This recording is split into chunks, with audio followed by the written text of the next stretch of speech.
This is Hollywood. Your pal Matías Bombal with you, and I've seen the new Warner Brothers picture Gravity, starring Sandra Bullock and George Clooney, and what an expensive 3D production it really is. Nice 3D, but aren't we tired of 3D yet? When 3D competes with the two leads of the movie, you've got trouble. In outer space, no less. Bullock plays a doctor that is working on some computer malfunction on the Hubble Space Telescope, in the space that surrounds our planet Earth. Her training is specific to her task, unlike seasoned astronaut George Clooney, who is more concerned with his actual flight time floating in space to beat the all-time record than the details of Bullock's work. Then, as it often does, havoc strikes. The Russians have sent a missile up into the sky to destroy a satellite with secret security information.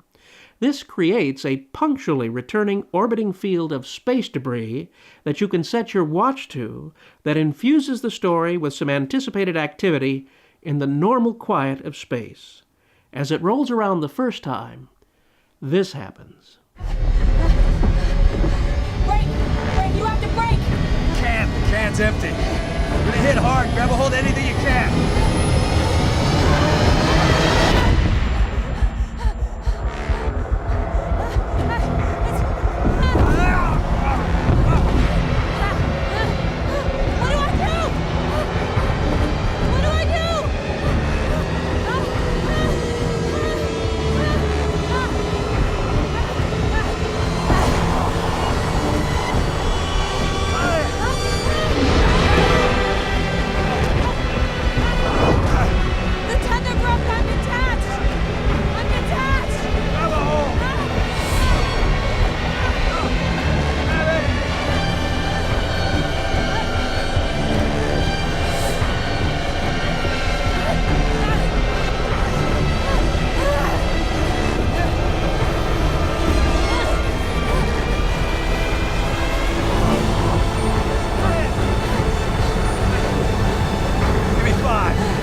That's a lot more action than space usually offers, and it's not until later that you get enough face time with the two principals, although mostly through space helmets.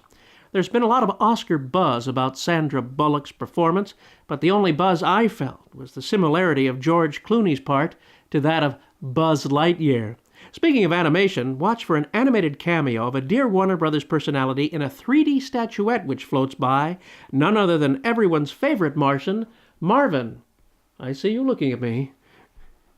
Bullock does stress well on the screen, every time and in many roles. Here's an example of what you'll actually see of her in Gravity.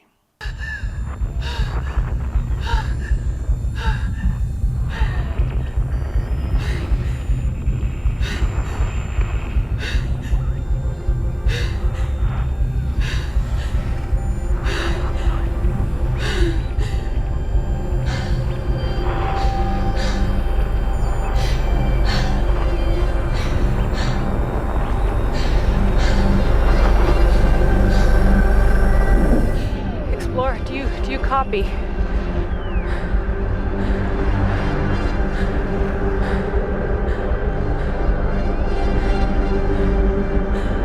Houston, do you copy?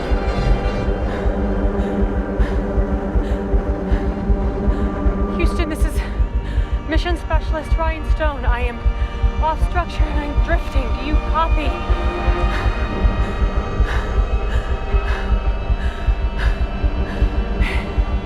Anyone?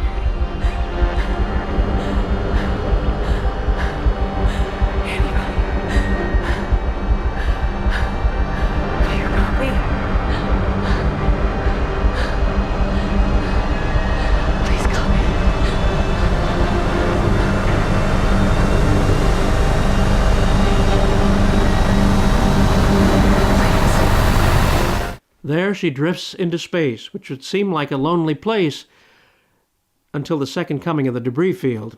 This movie is not poorly made, and the dialogue is good. But the story is just not that captivating, and I felt unable to find any sympathy for Bullock's doctor's predicament. I felt as lost in space as she was, and I was still able to breathe the air in my theater seat. If you find yourself with free time, you may wish to see this movie, but you may leave wondering, weren't they too old and large in stature to play astronauts? And perhaps wishing you'd seen something else. Until next time, this is your pal, Matías Bombal, bidding you a fond farewell.